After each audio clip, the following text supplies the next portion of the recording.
You're listening to an Airwave Media Podcast. Refreshing wild cherry cola meets smooth cream. The treat you deserve. Pepsi Wild Cherry and Cream. Treat yourself. LifeLock, how can I help? The IRS said I filed my return, But I haven't. 1 in 4 tax-paying Americans has paid the price of identity fraud. What do I do? My refund, though. I'm freaking out. Don't worry, I can fix this. LifeLock fixes identity theft guaranteed and gets your money back with up to $3 million in coverage. I'm so relieved. No problem. I'll be with you every step of the way. 1 in 4 was a fraud-paying American. Not anymore. Save up to 40% your first year. Visit LifeLock.com/podcast. Terms apply. Yo, Saturnalia. Yo, Saturnalia, can't leave you hanging. Hi, it's Jen. And Jenny. And we just wanted to take a few minutes to tell you about our Patreon. Our Patreon is what helps keep the podcast going. We don't make nearly enough to keep the podcast running without the support of our listeners. Did you know that Patreon subscriptions make the perfect holiday gift? And each subscription helps us keep this podcast going. It helps us keep the lights on. Subscriptions start at $3 a month. I'm not saying I talked to the Perkta about this, but if you got a subscription for yourself or others, I bet she'd go easy on you. Good Lord. Plus, patrons get exclusive extra episodes, early episodes, and your name mentioned at the end of one of our episodes and more. So please consider signing up to our Patreon at patreon.com/ancienthistoryfangirl. That's patreon.com/ancienthistoryfangirl. Happy holidays. My, what big teeth you have, Frau Holle. The better to eat your children with, my dear.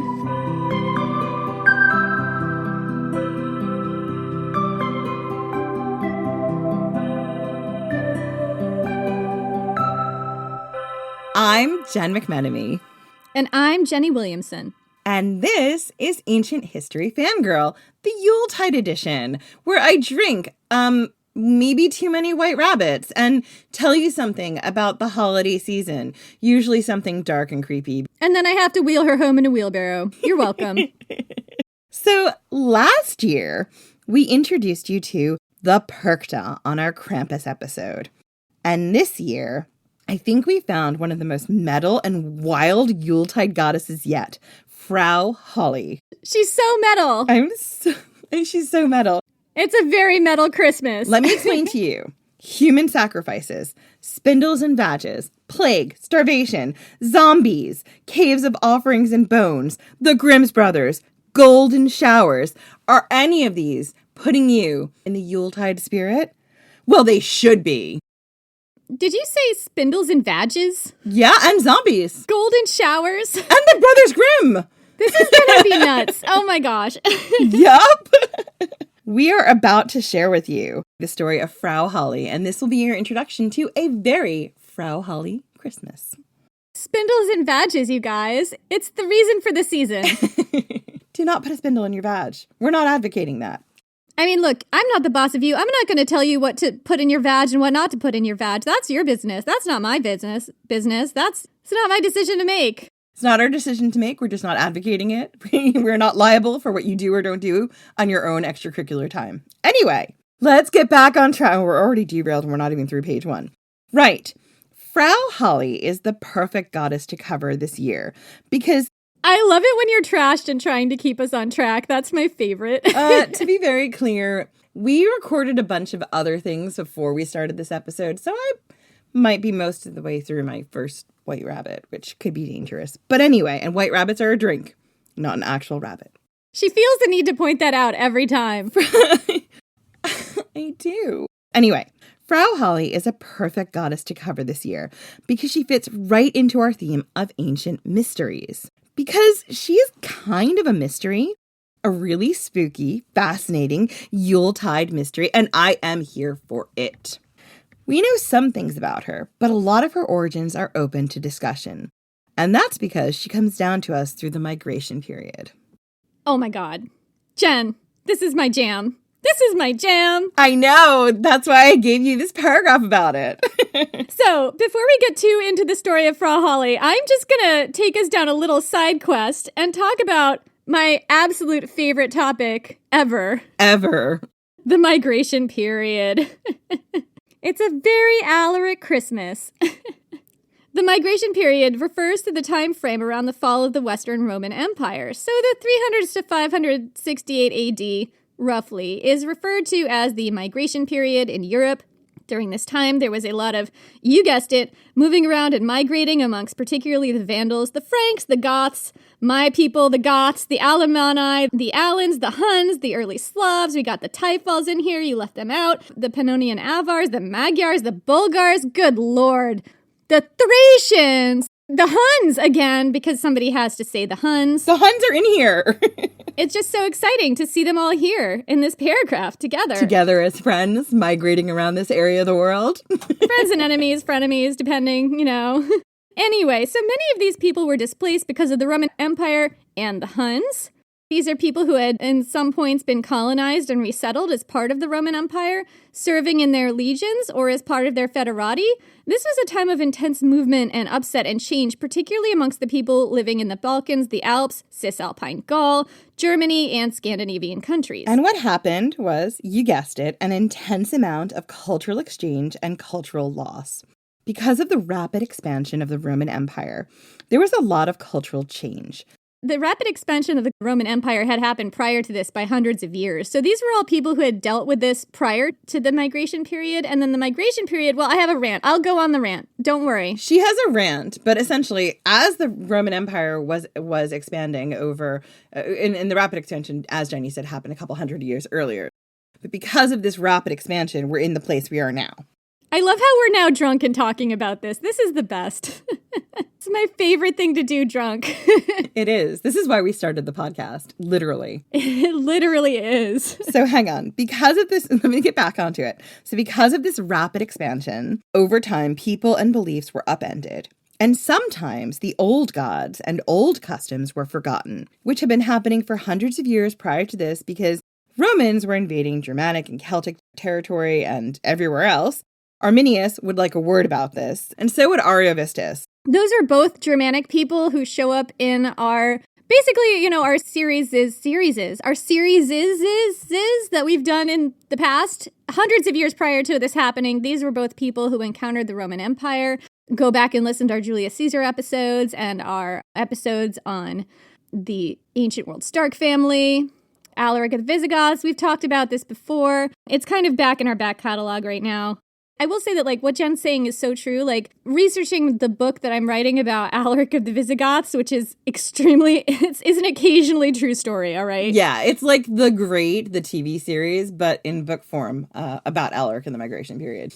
I was like, oh, everything I put in this book is wrong, and I guess I'm just going to plow ahead. So basically, I did a bunch of research into what Germanic religious customs were, and it's super hard to find that. I mean, really what I wind up doing is grafting on Scandinavian stuff, which may or may not have even been true. So what Jen has done is super important to me in my heart, which is uncover a genuine Germanic goddess that is not necessarily Norwegian or Scandinavian or from the Vikings of 1,000 years later. And you guys can't see me, but Jenny can. I'm doing a little dance.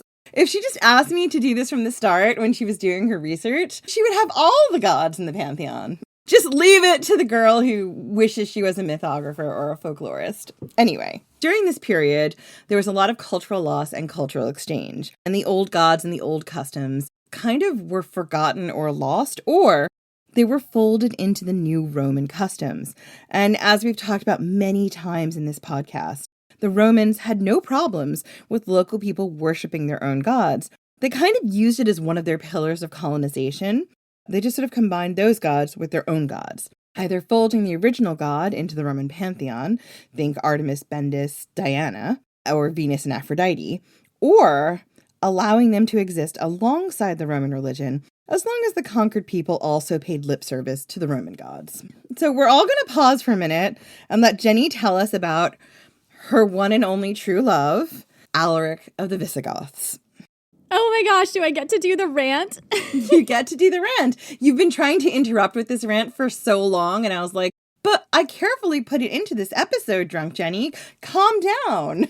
Okay, I'm gonna do my drunken rant about Alaric of the Visigoths that I might actually do in a bar sometime and that all of my friends have heard. All right, we picture the migration period. Picture this with me. The Huns came sweeping in from the east and pushed the Typhals on the Goths on the Romans. This is where Alaric's people were forced off of Puce Island, which means Pine Tree Island, in the Danube and pushed across the river. The Goths were forced across the Danube. This is where hundreds, nay, thousands of Gothic families died in that river trying to cross in hollow logs and just, swimming across, and it's a really big river. That's a bad idea. This is where the Emperor Valentinian, I think it's the guy before Theodosius the Great, made elaborate promises about giving land to the refugees, only to put them in refugee camps indefinitely, where their guards sold their food and they themselves were forced to sell their children into slavery or starve. This is when the Goths broke out of that refugee camp and went on a rage and grief-fueled rampage all across Eastern Europe, breaking like a wave against the walls of Constantinople. And it was this that was the backdrop of Alaric of the Visigoths' rise and eventual sack of Rome one generation later. Don't mind me. I'm just freaking out over the fact that I get to talk about Alaric one more time. And you know what? He possibly would have known about Frau Holle. He was an Arian Christian. I think he would have known about Frau Holle, and I kind of think she would have had a crush on him. I have a whole theory. Wait until you know more about her, and we will go a little bit further into it, because she's got some metalness to her. And so does Alaric of the Visigoths, but let's get there. I have crafted this episode to unspool in a certain way, and I don't want to spoil anything. I get even more of a paragraph. Okay. So many of these cultures, Alaric's cultures, didn't write down their religious practices. I mean, look, a lot of people were Christian by this time, but there was still a lot of non-Christian beliefs underpinning that. They didn't write down the names of their gods or the stories of their gods. And that's definitely something I ran into when doing the research in my book. It's really hard to find, at least for me. I mean, maybe there are people out there who know all this stuff. I am just a mere Manhattan copywriter. No Hugo nominations. No Hugo nominations as of yet. Yeah, so basically what happened was that a lot of these older Germanic gods from the migration period and prior, the Goths and other Germanic peoples were affected by genocide at the hands of the Romans. A lot of their beliefs were kind of erased or appropriated. Later on, they were kind of grafted onto Norse gods, so meaning that many of the original Germanic deities were lost. And their stories, as I said, they just kind of became jumbled up with the Norse gods, the Roman gods, fairy tales and folk tales, other local gods from different regions. It's really hard to parse out what the original beliefs were. It really is, and it's one of those things that, to be honest with you, is one of my favorite things to do. I think it's maybe something I have a little bit of a talent at. It's one of those things I kind of got to explore a little bit earlier this year when I did the research for Aokigahara, the Japanese suicide forest.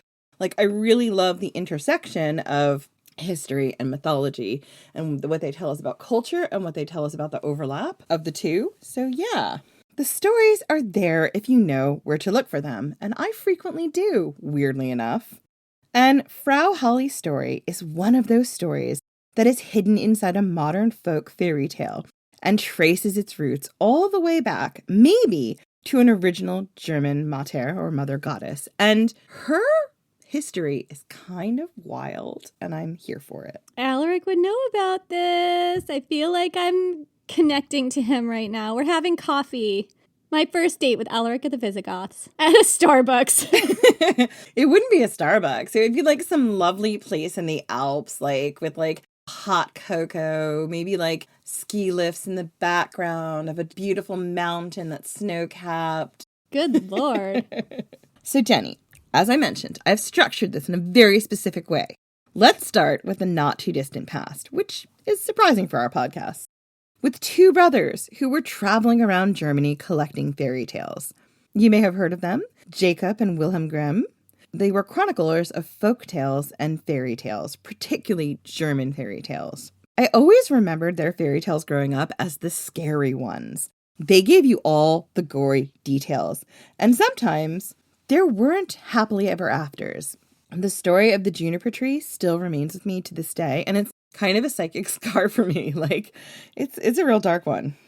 I don't know that one. Doesn't someone get beheaded? Yeah, I think I might do a Patreon on it. I know it's not ancient history, but it kind of ties into what we did here. I will tell you the story, maybe drunkenly, of the juniper tree in the Patreon. It's dark, but it's this real darkness that young Jen was drawn to. It's what I loved. because anything could happen. Unlike Hans Christian Andersen's stories, these were stories where the good weren't always rewarded. And, this is a place where the baddies were really bad and did horrible things. I can still remember I had this very old copy that my mother got for me and inscribed for me. I have no idea where it is now. And I read it cover to cover.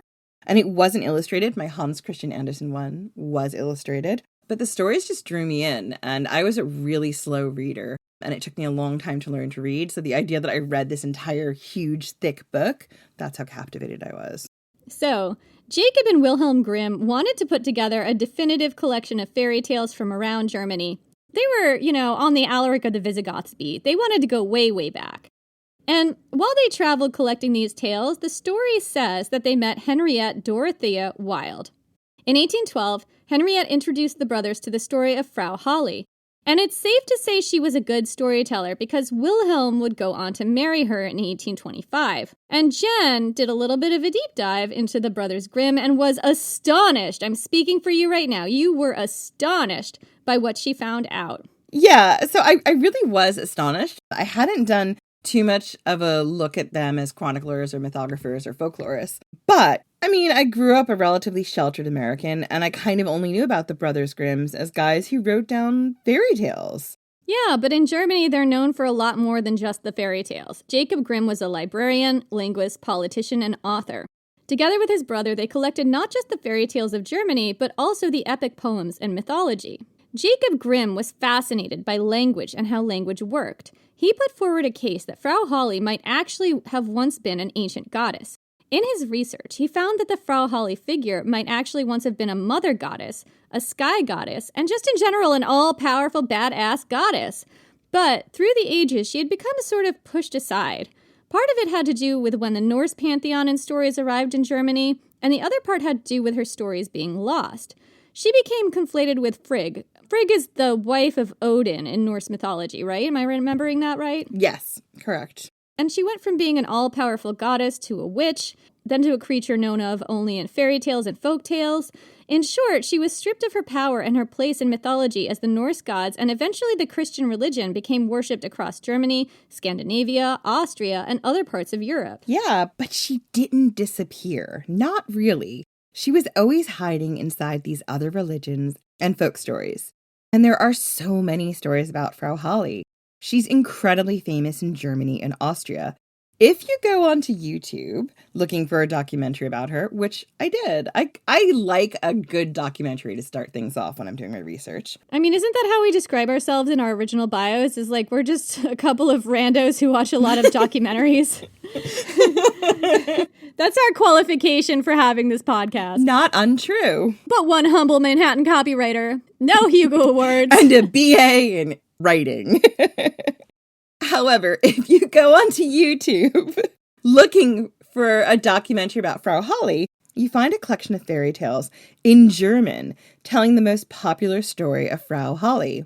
And while there are lots of other stories, we're just going to focus on this one fairy tale, as it was compiled by the Brothers Grimm, because that fairy tale might give us a clue to the real Frau Holle, the ancient goddess who was worshipped before all of the German pantheon. He was worshipped before Woden, Thor, Freya, or Loki, and who today is finally being found again amongst the fragments of other fairy and folk tales. Because once Christianity became the dominant religion, that is where the pagan deities and worship of them hid, in the fairy tales and rural folk stories. These stories kept alive the old gods, the old legends, and allowed them to continue to breathe a new life and find new believers. And this is where you have to start your tale of Frau Holle these days, because in the modern world, this is where our goddess lives, as a fairy tale, a sort of sometimes good and sometimes bad witch who is associated with Christmas and winter. Frau Holle's most famous story involves spinning, bleeding, and a golden shower. And if you're wondering how excited Jenny is by this summary, the answer is a lot. It's a lot. You totally are. When I told you about the golden shower, you were like, wait, what? Like, excuse me? Excuse me?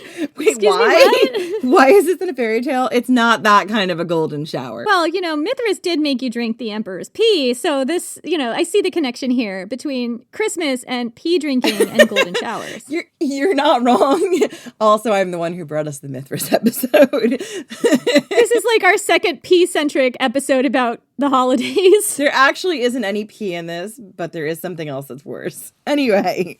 You're about to tell me a fairy tale about Frau Holle, right, Jen? A fairy tale that Alaric might indeed have heard in his lifetime. Well, I mean, to be fair, Alaric overlaps with sort of Christianity coming in, so possibly this might have been a version of it that he would have heard. He might have heard an older version, but let me tell you the version that we know. So, an industrious young girl lived with her widowed stepmother and stepsister. She was excited to have a stepmother and stepsister. She's like, hey, this is good. I have a family. But her stepmother didn't treat her great. She made her do all the housework and didn't give her the love and affection that she gave to her other daughter. Are you feeling Cinderella vibes here? You should, because this is very much a fairy tale trope.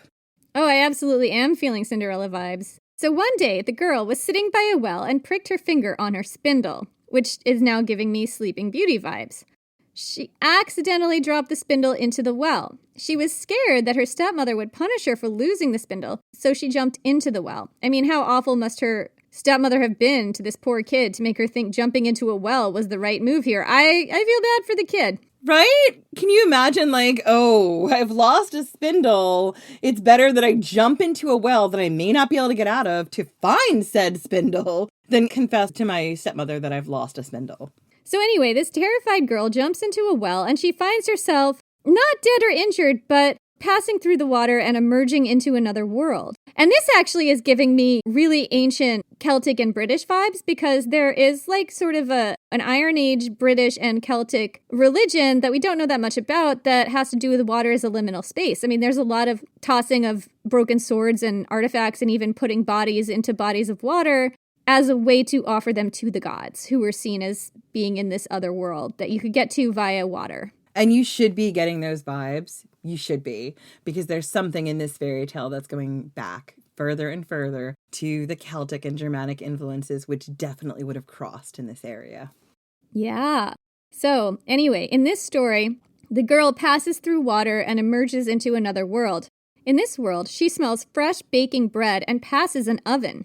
The bread asks her to take it out of the oven. It's talking bread, and she does. It is. It's like, oh, please don't let me burn. Please don't let me burn. Well, she's like, okay. She's like, I don't want you to burn. I think that would be bad. She then passes an apple orchard, and the apple trees beg to be harvested. Please, please harvest us. Please, we're so ripe. We're going to fall on the ground and get eaten by turkeys or something.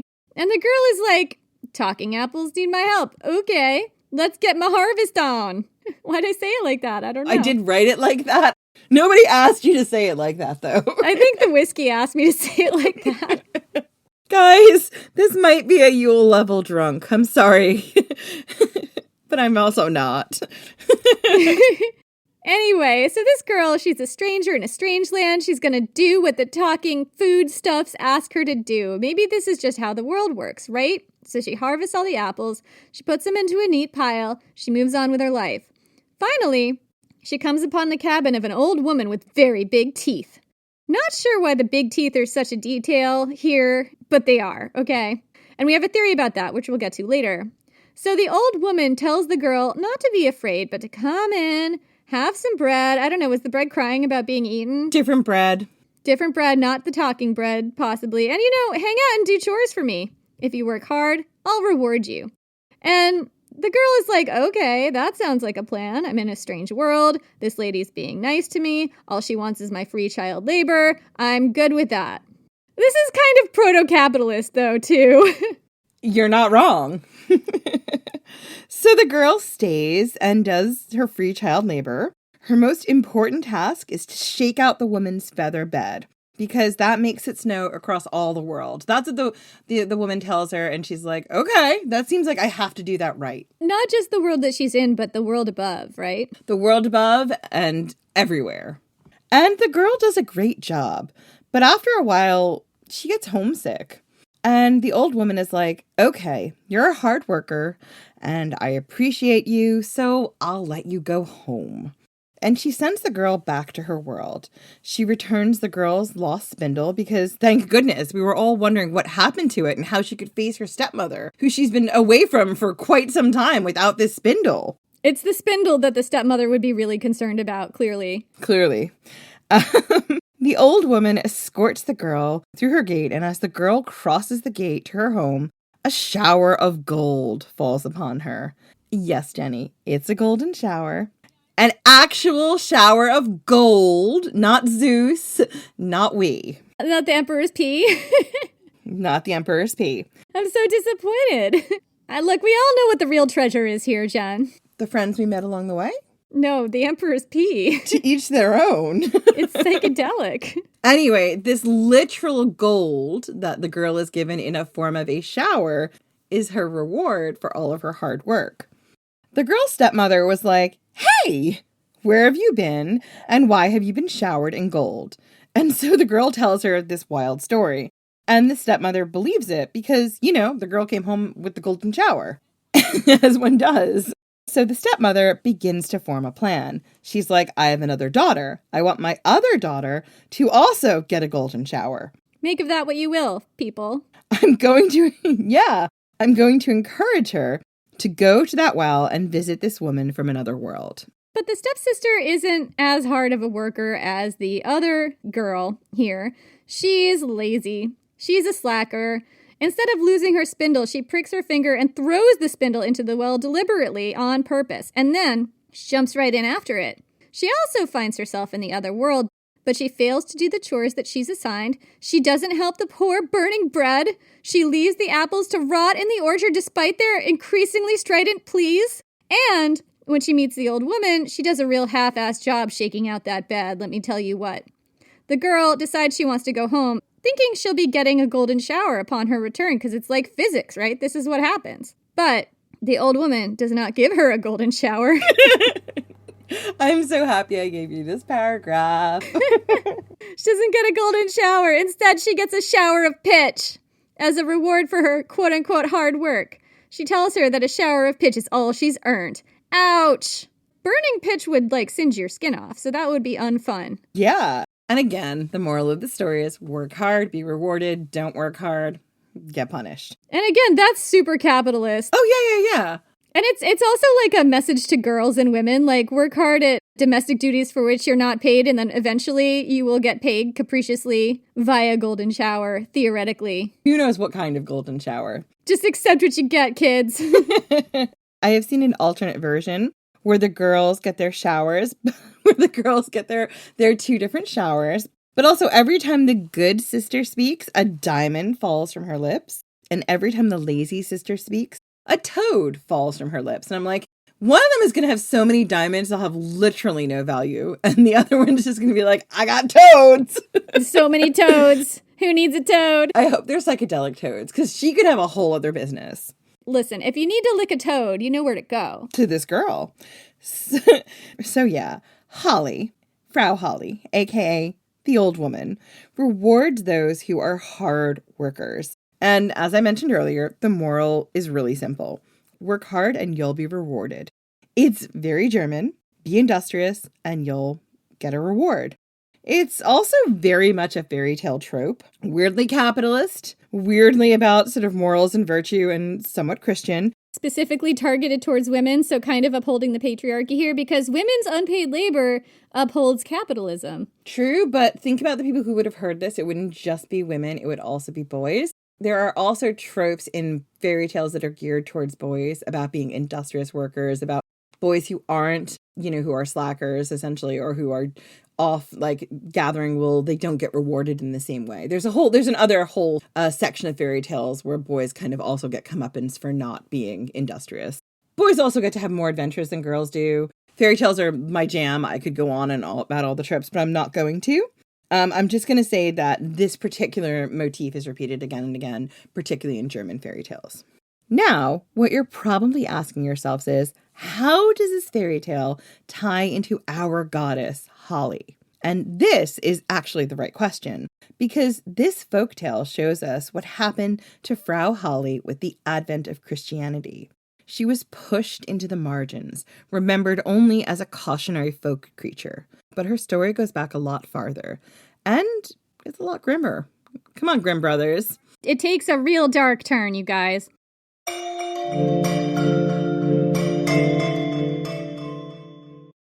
Does it ever feel like you're a marketing professional just speaking into the void? But with LinkedIn ads, you can know you're reaching the right decision makers, a network of 130 million of them, in fact. You can even target buyers by job title, industry, company, seniority, skills, and did I say job title? See how you can avoid the void and reach the right buyers with LinkedIn ads. Spend $250 on your first campaign and get a free $250 credit for the next one. Get started at linkedin.com/campaign. Terms and conditions apply.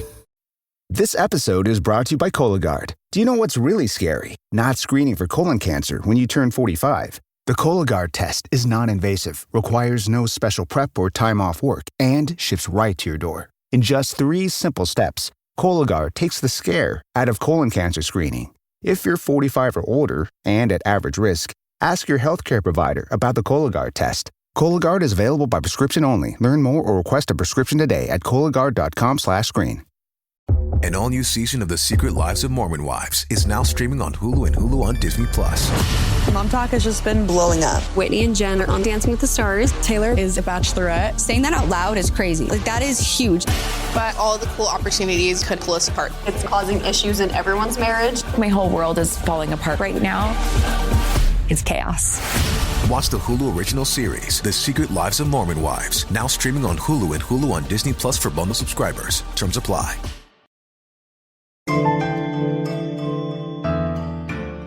So, Frau Holle is relegated to a witch in folktales like the one we just told you. But once upon a time, she was a supreme sky goddess. And this is a quote from mothergod.com in their article called Frau Holle, the Supreme Mother God in Fairy Tale Tradition. Quote, "We should also note that the earliest patriarchal supreme gods, such as Indra and Varuna, were also sky gods, and that weather goddesses were patriarchalized." Is that a word? Patriarchalized. As supreme gods, such as Jupiter and Zeus. We might indeed suspect that in Frau Holle we have a fairy tale memory of the sky mother Urania, the celestial Tame. Is this, I don't know who that is. Is that Urania, the ancient Greek sky goddess? Urania, or Uranus, is definitely a male god. Remember? Castration foam, bits get cut off. Yeah, but there's a female version of that. Oh, maybe that's who it is. I don't know a lot about it, but I think what they're saying in mothergod.com is that there were initially female sky goddesses that were transformed into sky gods as part of establishing the patriarchy. Yes. So this conjecture is confirmed by the archaeologist Professor Marija Gimbutas. I'm so sorry to this person whose name I just butchered, who names Hulda or Hala or Holly as having originally been an ancient Germanic supreme goddess who predates most of the German pantheon. Oh my God, that's amazing. Including deities such as Odin, Thor, Freya, and Loki, who were really Nordic, continuing traditions of pre-Indo-European Neolithic Europe. When Christianity slowly replaced Scandinavian paganism during the early Middle Ages, many of the old customs were gradually lost or assimilated into Catholic tradition. By the end of the High Middle Ages, Scandinavian paganism was almost completely marginalized and blended into rural folklore, in which the character of Mother Hulda eventually survived, not only in the fairy tale but in other folk traditions in the Germanic world. That's so fascinating. I know, right? I wanted to include this because people a lot smarter than me have made this argument, and people who've done a lot more research than me have made this argument, right? They've drawn the same conclusion that I reached. Frau Holle or Holly. I always feel like calling her Frau Holle is like calling her like a mother or like Lady Holly. And then I'm like, is that right? I don't know. She does deserve respect. So maybe. You know what? Be safe and give her the most respectful title just in case. Absolutely. So Frau Holle, this folk character, was once an ancient goddess whose stories were preserved in the rural folk tales of Germanic, Scandinavian, Austrian, Alpine, and other people. But in order to trace that story, we have to look at what Frau Holle was the goddess of in ancient times. So Frau Holle or Hulda or Hala was a sky goddess. She controlled the weather, just like Thor. And that's where a lot of this conjecture comes from, right? Thor controls storms. So Frau Holle does as well, the snow. She is particularly associated with winter weather and snow. She shakes out her bedclothes and the snow falls throughout the land. That's still like a colloquial saying in different areas, like alpine areas. People will say when it's snowing, oh, Frau Holle is shaking out her bed. Frau Holle was also able to fly across the sky, typically on a wagon. And that has like connections to in some like Viking cultures and like Norse cultures. I've seen it connected to like the ways in which like funerary barges and stuff were laid out. I didn't go down a huge deep dive in this because I just wanted to be focused because this is our focus season. I'm drunk and I don't want someone to tell me online I got this wrong, but I did find this. Anyway, so typically she flies on a wagon, but I've also seen her flying across the sky on her distaff. And I wanted to stop for a minute and tell you what a distaff looks like. A distaff kind of looks like a broom. It's a tool used for spinning that holds the unspun fibers, keeping them in place and presumably untangled. But seriously, it looks like a broom. Like, Google it.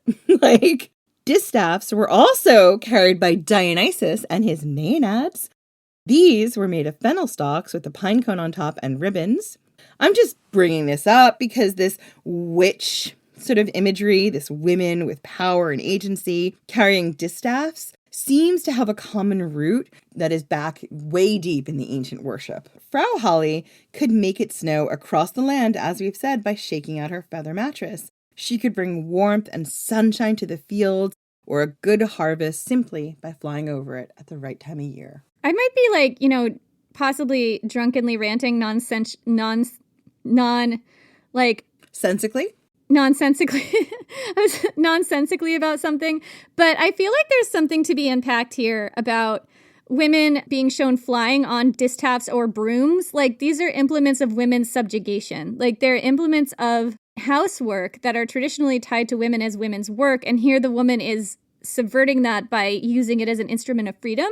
And it kind of speaks to me of a fear of women even though they are domesticated. Like, a woman will never completely be domesticated. And I feel like that has to go way back to like when the patriarchy was established. Sure. And I would say the thing about distaffs, brooms, and again, the maenads pine cone thyrsus that they carry, right? When they are essentially reversed, the distaff bits at the bottom, right? It's an implement of service and subjugation, but when you flip it so that the broom is up top and the pine cone is at the top and the distaff is at the top, they become something by which women can fly on and have freedom. It's essentially like if every woman picked up her broom and instead of using it to sweep, turned it the other way and realized the situation she was in, the power she had, what would happen. I wonder, though, if there's something here about selling the patriarchy to women by giving them an implement of the patriarchy and trying to persuade them it can also be an implement of freedom.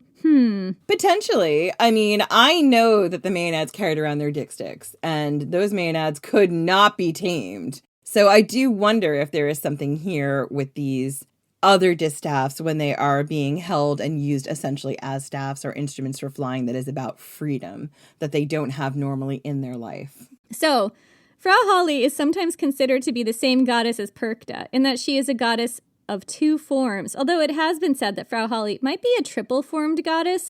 A little more on that later. She can appear as bright and beautiful or motherly or as a terrifying crone or witch. Her two forms are called, good lord, I cannot say this. Dunkel Goodmother.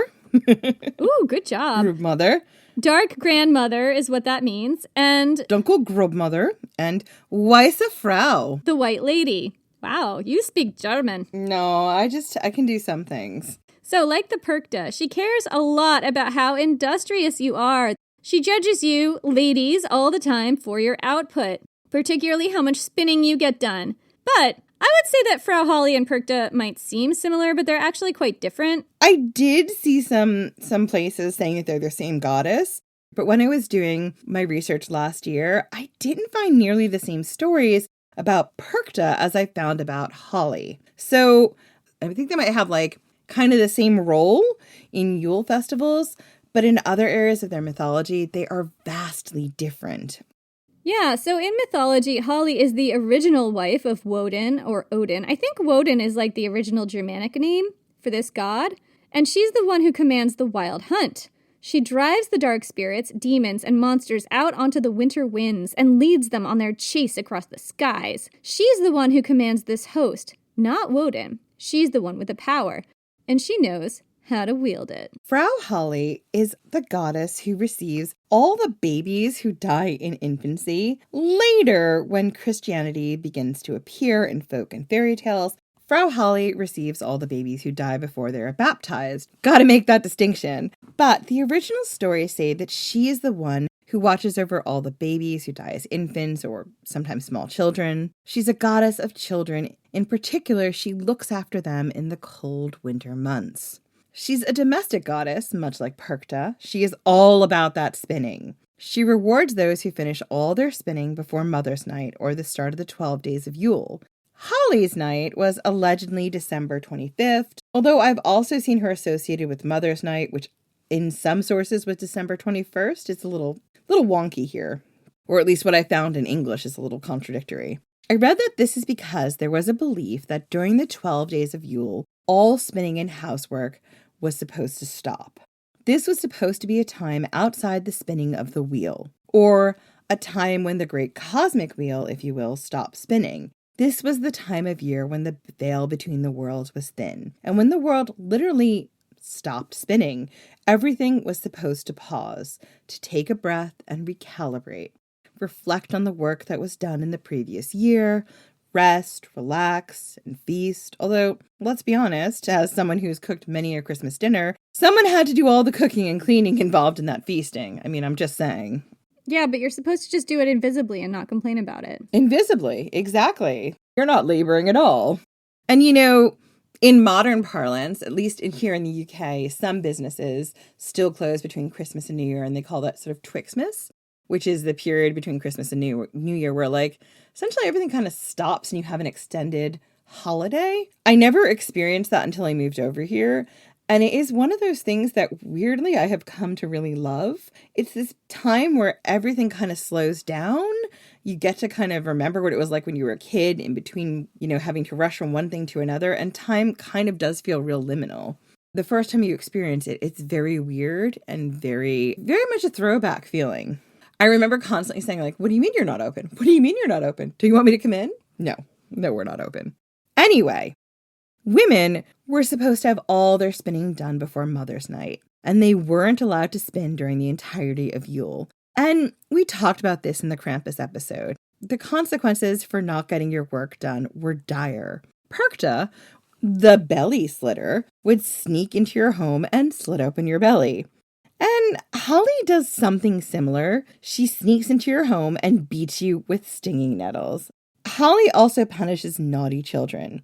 And if you try to cheat Holly or Jenny Williamson by spinning late into the night over Yule or working really late on your episode when it was supposed to be in like earlier, she punishes you just the same. Holly is a goddess who is like, you will be done with your work at the agreed hour and you will relax. Now, essentially, she wouldn't approve of me. So Holly is me. So Holly is definitely you. I feel like she would have a real unhealthy attachment to Alaric of the Visigoths, much like you. I feel called out. You should feel called out. So, let me tell you what happens if you actually stick to your deadlines and turn in your episodes when you say you will. If you're good, Holly is just sweetness and light. She sweeps out your home. Sometimes she leaves behind a stinging nettle as a mark of good fortune and to tell you she visited, still with the stinging nettles, though. Does the same whether you did it right or not. Do you know why she does that? It's just so you know, I've been here. I judged you. I found you not lacking. I could beat you with this, but I'm not gonna. That's the message. It's a flex. You know, I respect and appreciate a goddess who knows a good flex when she sees one, that's all. So there's also a custom of eating a meal of oatcakes and pickled herring. That sounds real Scandinavian to me. It sounds extremely Scandinavian. So a plate is always left out for Holly as an offering, kind of like Santa Claus, except with pickled herring instead of cookies. Yeah, which is so Scandinavian. I wonder if there is some cultural exchange here. Yeah, and also, did this offering of oatcakes and pickled herring have maybe a much darker and ancient root? Hold on to that thought for a little bit. We may circle back to it, or maybe we'll drunkenly forget. I don't know. Hold on to it. Oh, we circle back. It's in the script. So during this time, there's a tradition of shaking out an apple tree. This is supposed to bring about a good harvest during the next year. Frau Holle also has a slightly different form in Bohemia. She is called Spilleholly, or Spindle Holly. And in Bohemia, spinning was banned during the night of St. Thomas, which was December 21st. Interestingly, Mother's Night, I thought that was December 25th. I guess it depends. No, Mother's Night is the 21st, but Holly's Night is somehow conflated with the 25th. It was a little funky.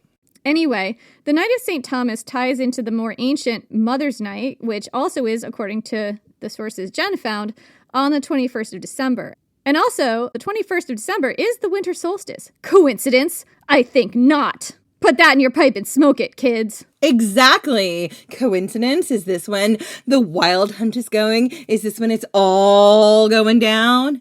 Is this when the women led the wild hunt? Is this when the mother, the mater goddess, the sky goddess, led the wild hunt? I think it was. Anyway, in this incarnation, she is kind of an evil boogie woman. If a child is still spinning on the 21st, then when the evening winter winds are howling, Spindle Holly will appear and either kill the child or take them away, and probably kill them. Dark! Scary! And Jen has seen some people saying that because this version of Holly isn't dual-natured, then she should be considered a separate goddess from Perkta, right? Yeah, this Spindle Holly should be considered separate because she's not dual-natured. I've seen some sources say that because she doesn't have the dual nature, that maybe she's a separate regional localized goddess and not associated with Frau Holle, but I don't agree. I think they both came from the same root. One piece of evidence for that is that you can see in this story the importance of spindles and punishments, and that makes us think that Spindle Holly and Frau Holle are the same and come from that same common ancient mater goddess root. Frau Holle might have passed into the realm of folklore, but there was a lot of work done by the Christian religion to put her there,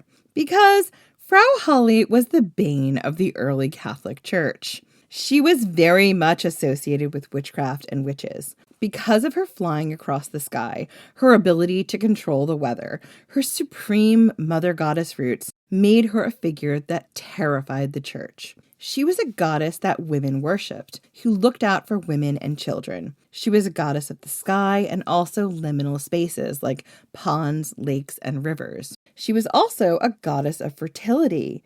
She had the ability to send the snows, which froze the ground, but she could also wake up the earth. She could nurture seeds by dropping them from her wagon or distaff when she flew over the ground in the winter, particularly on December 25th. The seeds that she dropped would grow into bountiful harvests in the future. And this power, this rebirth and fertility, was scary for the early church. There was one dude associated with that power, and that was Dionysus. Sorry. It was sweet baby bisexual Jesus. That's right. So, Frau Holle had to be taken down many pegs. She had to be demonized and turned into an evil witch. Crone of time. Hag of doom. Crone hag of doom. And worship of her had to be punished. In the 9th century AD, the Canon Episcopi, which is a medieval church doctrine, tells of women being censured from, quote, riding with witches, because that's a thing ladies did. And this is later followed up in Burchard of Worms' canon. This is another church writing or doctrine, in a section called De Arte Magica. Hold up! The Catholics have something to say! Everyone stop what you're doing and listen! Quote, have you believed there is some female whom the stupid vulgar call Hulda, in some manuscripts Strigum Holdem, the witch Hulda, who is able to do a certain thing, such that those deceived by the devil affirm themselves by necessity and by command to be required to do, that is, with a crowd of demons transformed into the likeness of women on fixed nights to be required to ride upon certain beasts, and to themselves be numbered in their company. If you have performed participation in this unbelief, you are required to do penance for 1 year on designated fast days. So, let's stop for a minute because we've now hit the full-on demonization of Frau Holle. And to be fair, we haven't even gotten into the human sacrifice yet. Just you wait. So, let's break down what this passage is saying and what it tells us about the early inroads of the Catholic Church in Germanic cultures. First, women were going to keep worshipping Frau Holle. Like, you could keep trying to make patriarchy fetch, but you weren't going to manage it if that meant you took away Holle, right? No, Holly was here to stay in some form or another. It tells me that there was an underground resistance to the patriarchy going on that they were trying to stamp out. Absolutely. It tells us that men were terrified of women, even, in this case, sleeping women. Yeah, because it's all about what women do while they're sleeping via some kind of astral projection, I guess. Absolutely. This passage explains that sometimes demons took on the likeness of women and went out and cavorted in the night while those women were sleeping. And this is, again, where you get that sort of image of women riding distaffs, which very much look like brooms, and all gathering under the cover of darkness to do who knows what. What were they up to? I mean, sweet baby bisexual Jesus and Dionysus, they were plotting overthrowing the patriarchy very clearly. That's what the Romans told us. I think that's obvious. So, I read in other places that your wife, sleeping right next to you, could send her spirit, as Jenny said, off to astral project and worship Holly. Meaning that your wife, who's sleeping right next to you, might be right next to you in body, but her spirit was off being naughty in the woods. Where have we seen that before? Dionysus, Maenads are calling. It just seems like patriarchal cultures everywhere are terrified of women in the woods. So, as we said, what does this tell us? Men are, as Jenny said, terrified of women. They were terrified of the power that women wielded. They were terrified of women being outside of their sight for 5 minutes. And they had to do something to get women under control, even sleeping women. These poor women are so exhausted from the spinning. They're so controlled. But I'm just thinking about what life would have looked like, right? From the spinning and the cooking and the rising early and the baking bread.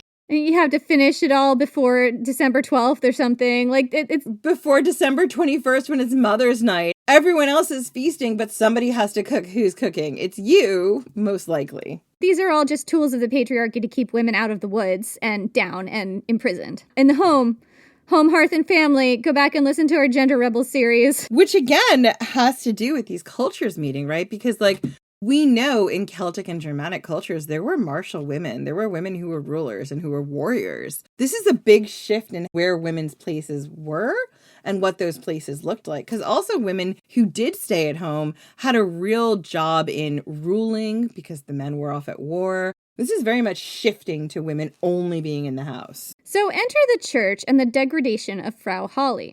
At one point, she was a spinner of fate, a weaver of worlds, a sky goddess who controlled the weather and brought the winter. She brings the cold.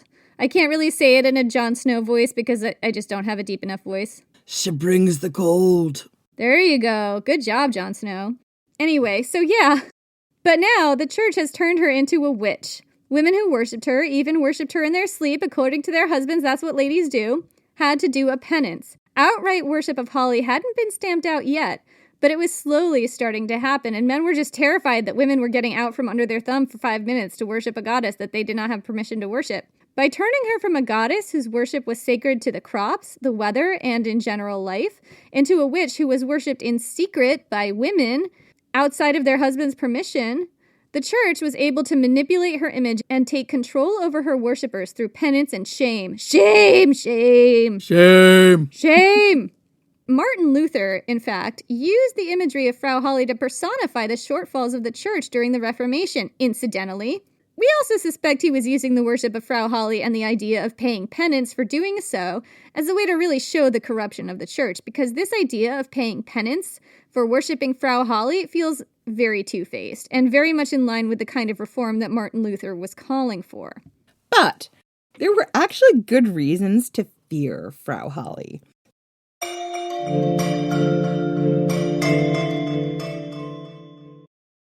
Is there a baby in your life who's about to start solid foods? This can be such a confusing and stressful time. As a mom of 7, I really struggled with spoon feeding my oldest baby. But once I realized that babies can safely feed themselves real, wholesome foods using the principles of baby-led weaning, feeding the rest of my babies became an actually enjoyable experience instead of something that I used to dread. Hi, I'm Katie Ferraro, college nutrition professor and dietitian specializing in baby-led weaning, and I host the Baby-Led Weaning Made Easy podcast. Each week, we cover evidence-based, safe infant feeding practices for parents and caregivers of babies who are 6 to 12 months of age. So, if you're confused by all the conflicting info you hear about starting solid foods, or you want easy, actionable tips on how to safely prep food for your baby, or introduce allergenic foods, or figure out when to drop a milk feed, we cover all that and more, plus interviews with the world's leading feeding experts in 2 new episodes each week. Search Baby-Led Weaning wherever you listen to podcasts, and happy feeding. So, we're going to go on a bit of a strange journey. While I was researching this story, I came across a website called Gods and Demons Wiki. And this is all to preface it to say, I didn't find this story anywhere else, so we're going to quote the whole thing verbatim. I am not sure if this comes from some local folklore or an urban legend that I can't access in English, but I wanted to include it verbatim because the story is really wild, but it's important. And it's important not to paraphrase this because it only existed on this one site and in this one source. And before you start rolling your eyes saying, come on, Jen, do better, I need you to hang in there because the context of this story might link back to ancient archaeology. Right, so here's the real story of Frau Holle according to Gods and Demons Wiki. This is another folktale about Frau Holle that might take us to a darker and older place than the one that we originally told you. Quote, even when taking some of its variations into account, the true story of Frau Holle can still be considered as darker. The tale originated in a town near the Alps, shortly after the Christianization of the region, with a small family whose patriarch had recently died, thus sending his wife and their many children into poverty shortly before the arrival of winter. No matter how hard she worked or how much she borrowed from her equally poor neighbors, the man's wife was unable to provide enough supply to last all of them through the winter, meaning that at least one of them would have to starve to death. Through unknown means, the wife was able to learn about a ritual from the winter goddess of the ancient heathens, whose name was synonymous with the goddess Frigg. It would bless them with wealth and resources to last through the winter months, even leaving some for months after, but it required the sacrifice of a maiden. Desperate, the wife had no choice but to sacrifice her eldest daughter, throwing her body into the well with a spindle placed deep inside her womb. Good Lord! This is where the spindle in the vag comes from. So the death may be sent as a tribute to the old goddess. Soon the ritual took its effects, and riches began to pour into the family, and they soon became the wealthiest in the village. The death of the eldest daughter was soon forgotten by all but the girl's lover. Suspicious, the man began to investigate and discovered the wife's crime, though instead of a goddess, he thought she had made a deal with the devil. Though before he could present it to the elders, the wife had tricked him into her house and killed him despite guest rights, before throwing his body into the well as another sacrifice to the goddess, thinking more riches will be blessed upon her. However, due to his gender and the broken vows of hospitality, the goddess saw it as an insult and a punishment fell upon the village as a whole. Weeks after his death, in the coldest days of winter, a rotten smell began to rise from the well, and when opened the lid, dozens of corpses rose up smothered in a pitch-like substance, with yellowish patches of rotting skin filled with maggots underneath. But before anything could be done about it, the corpses became alive and attacked the villagers, with the wife being the last to be killed as she was forced to watch her children brutally killed. After a single night, a town of over 20,000 people was slaughtered, and reports of witches came from surrounding areas who might be the last followers of the goddess who brought forth the destruction. Holy cow. There's a lot to unpack here. I mean, number one, there's zombies. You get spindles in the vag.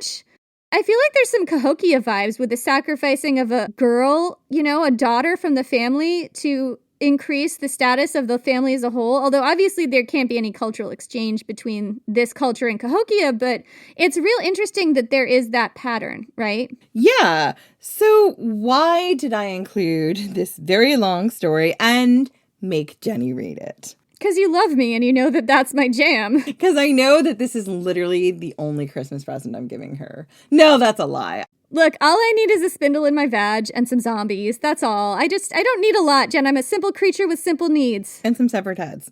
Hang on. Getting there. So I asked her to read this because, and I included it because it tells us a lot about what might be local folklore. I'm not sure because I can't track this down. I don't speak German. I'm not the Grimm's brothers. I can't go around Germany and find out. I'm just going to say that like a spindle in the vag would be really uncomfortable because there is a pointy end. Again, we haven't advised that you do that.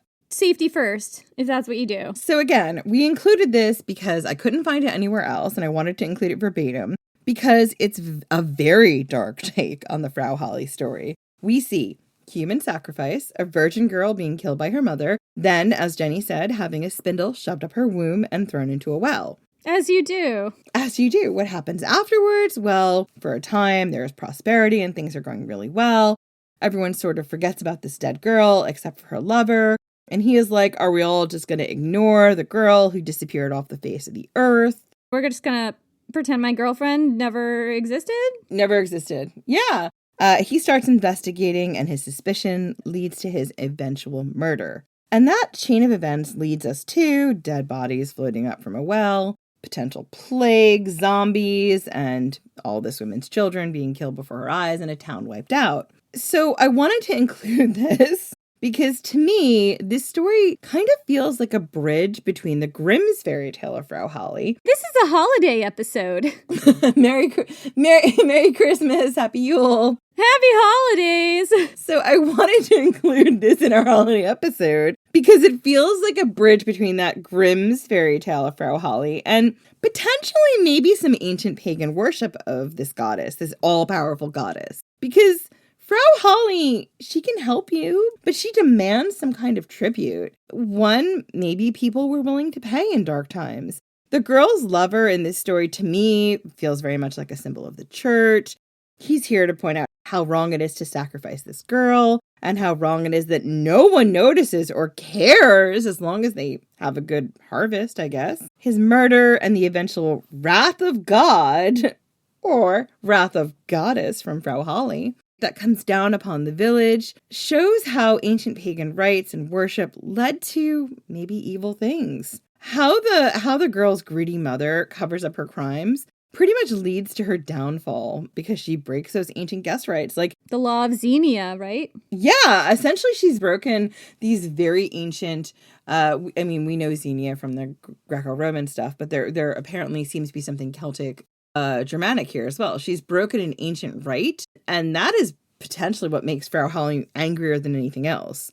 Right, the right of, guests to stay in your home without being murdered. It's not a lot to ask. No!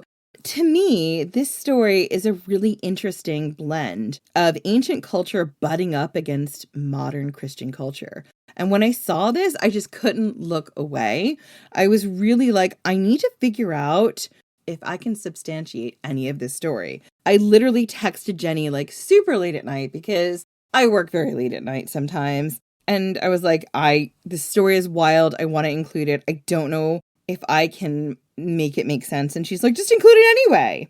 So it's the quality of work we do here on Ancient History Fangirl. Sometimes it is. We give you the caveats. Anyway, I do think this story is kind of a way station. It's a stopping place before the stories of Frau Holle became sanitized enough for children, i.e. fairy tales, and what her original worship might have looked like. And I was like, how am I going to fit this in? And then I found an article about human sacrifice, and I thought, maybe, just maybe, this story might be onto something. You know, I love this episode. It's a very Alaric Christmas, and there's something for me everywhere. There's Alaric of the Visigoths, there's spindles in the vag, there's human sacrifice. It's just everything I want in a Christmas episode. I know. I literally, sent this to Jenny as an episode, and I was like, I sent her a picture of Frau Holle at the well, and I was like, this is just a very Alaric Christmas, and I think you're going to love it. I think it's going to be a lot of fun.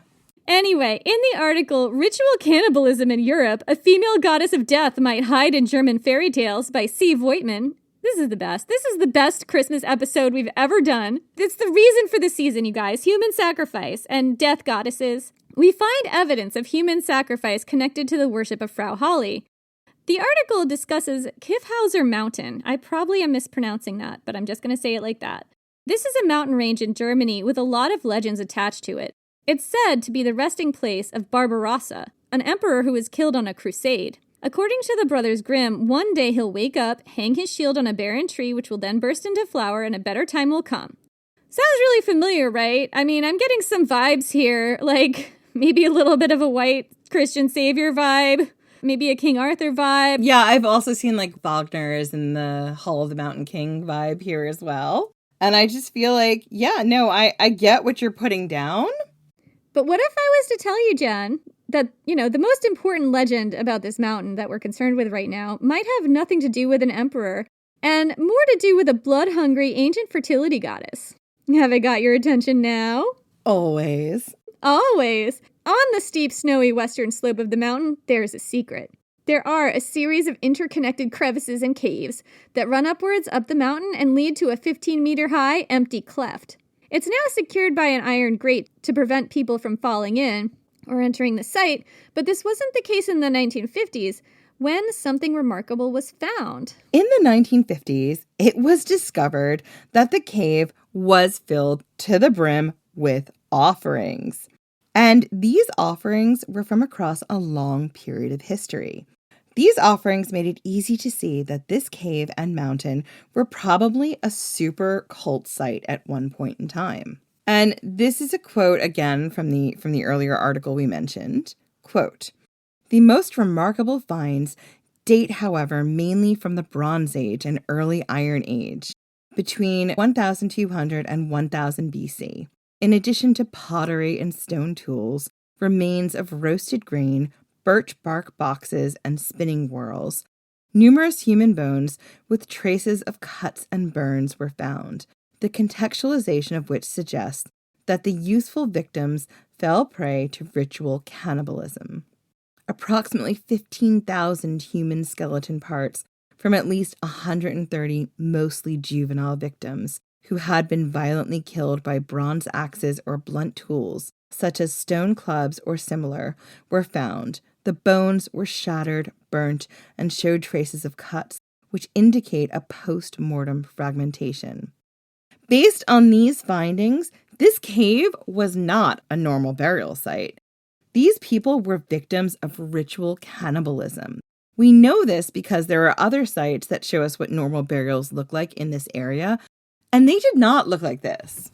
That is some hardcore metal shit. Right? I found this article and I was just texting bits of it to Jenny and I was like, I cannot believe what I'm reading. And to be fair, all of the sources cited in this article are in German. I could only read the English version of it. So I don't know exactly what the German sources said, but the English version is wild. The German source might be about bones in Egypt that weren't even tested for radiation. You don't know. Potentially. But I mean, it did look quite scholarly. And I think it came from a site like archaeologicalmysteries.com. I'm not exactly sure what it was. But I have seen a few people trying to make essentially Frau Holle and human sacrifices connect in some way. And then I read this article and I was like, whoa. Yeah, I mean, there's spindle whorls and child sacrifices, which I'm really seeing kind of echoed in these myths in a weird way. And the folklore. Absolutely. So C. Voigtman goes on to say, quote, according to the prehistorian Professor Gunther Bemblock, I'm so sorry, I probably screwed up that person's name too, the predecessors of the Germanic tribes in the region, the Illyrians, are supposed to have sacrificed here to a chthonic goddess of fertility. This can be concluded, among other things, from a wooden spinning whorl that was found at the site. Such an object was once the symbol of the wool and destiny-spinning underworld deities, and might here refer to the fertility goddess into whose underground dwelling holy caves, lakes, and swamps led. Connection to that well. Interesting. These Illyrians later became part of the Celts and Germanic tribes, so this was even before they were Celtic, I guess. The old Illyrian mother goddess was similar to the Germanic goddess, and so it can be assumed that the goddess, later probably under another name, was also worshipped later on in the region. For instance, in the sacrificial moor near the famous Oberdorla, where a large female idol with a bronze necklace was found. So all of these points are really important because here we can see a lot of blending and cultural exchange. The Celts, Greeks, and Romans all believed that caves were entrances to the underworld. They also had deities who spun and potentially lived in the underworld. who were associated with fate. I mean, in Greek mythology, literally the fates or the Morai. And fertility. Anyone heard of Persephone? You can see here how the story of Frau Holle and her association with lakes and wells was solidified. Remember when we mentioned that the big important thing about Frau Holle in her fairy tale was her teeth? Really big teeth. Well, it's possible that this is because she comes from an ancient cannibal goddess who was known for her big teeth used to eat children. This is fascinating. Merry Yuletide! It's a holiday episode from Ancient History Fangirl. Bring the kids. So again, remember when we talked about Frau Holle being the goddess of babies and children who died young? Did they die young? Did they die young because they got sacrificed to Frau Holle, maybe? Maybe. And again, Frau Holle is very much in modern culture. I'm not saying this is true. I'm just saying there's a possibility. There's some intriguing archaeological evidence. Frau Holle, in some stories, sits on a throne at the bottom of a well, surrounded by the children who died and now live with her. It's easy to believe that this is kind of a comforting story about a kind goddess looking after children who died young, particularly because times were so harsh and infant and child mortality rates were very high. But is there something darker at play here? Maybe. Methinks Frau Holle is perhaps wearing a mask. I mean, the Catholic Church would be like, yes! Absolutely. I mean, the ancient Catholic Church would be like, this is why we told you not to worship her. Look at those big teeth. The big teeth don't lie. My, what big teeth you have, Frau Holle. The better to eat your children with, my dear. Noxerers. Anyway, C. Voigtman continues in his article breaking down other sites that might have to do with Frau Holle and her connection to human sacrifices. Quote, "The fact that sagas and legends can survive over such a long period of time is shown by the..." Good Lord. I'm just going to say Cave of Virgins. I give you all of this on purpose. Is shown by the Cave of Virgins in Upper Franconia. The cave was a Neolithic cult site of the band Ceramists. Is that a band name? A type of ceramist, yeah. I think it's a culture like defined by some kind of ceramics that they made. Yeah, I think they're it's a type of ceramics. Like, remember when I talked about the grooved ceramics? It's kind of the same thing. Yeah, anyway, so this was a Neolithic cult site in which skeletons of mostly young girls were found. Their skulls were shattered and some tubular bones were fragmented, giving rise to the assumption that the bone marrow had been removed. The astonishing fact is that even before the discovery of the human remains, there existed local legends about headless female ghosts haunting the area of the cave. From this, it can be deduced that the knowledge of the sacrificial ritual was handed down orally for about 6,150 years. And that just kills me, because I feel like we've been finding this all throughout this mystery season about mythology that is an echo of history, and it's so fascinating. Yeah, I think that's kind of the theme I learned with these ancient mysteries. It's how does the mythology and the history and the culture blend together, and what does that look like? Yeah, because I feel like the mythology here is like a seminal fever dream of stuff that was really dark that happened before. Like the fact that it's girls that she targets, the big teeth and the children, the drawing children into the other world and the spindles and the human sacrifice. Like it all kind of ties together in this really spooky way that feels like it comes out of your own subconscious, doesn't it? It does. I mean, again, this is all in some ways conjecture, but the archaeology tells us something. Yeah. And indeed, and going back to this quote here, so quote, "And indeed, in what concerns burials from the Liechtenstein cave near Osterode," I'm sure I mispronounced that, "which dates from the same time as the sacrifices in the Kiffhauser cave, scientists could prove by DNA analysis that people who are directly related to the buried people still live within sight of the cave. The events at the sacrificial cave at the Kiffhauser are much younger than those at the Cave of Virgins. It might be deduced that the Frau Holle saga could be the account of the cannibalistic human sacrifices packaged in a fairy tale form so that children would not be too frightened." Yeah, so there you have it. Happy Yule. Merry Christmas, Happy New Year, Happy Holidays. Frau Holle might have been an ancient goddess who required human sacrifices. A goddess of the sky and the underworld. a goddess whose worship was literally underground and perhaps something to be feared. However, her gifts to her worshippers were life-giving harvests, weather, and the rebirth of the world.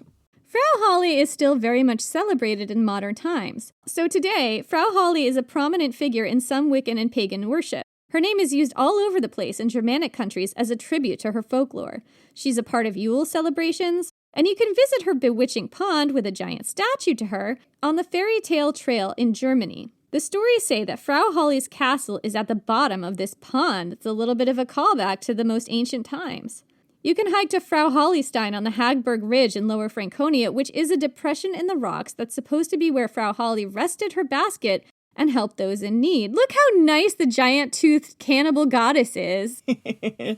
So, Frau Holle spent a lot of time disappeared from her ancient roots, preserved only as a figure of folklore. But those tales kept her legend alive.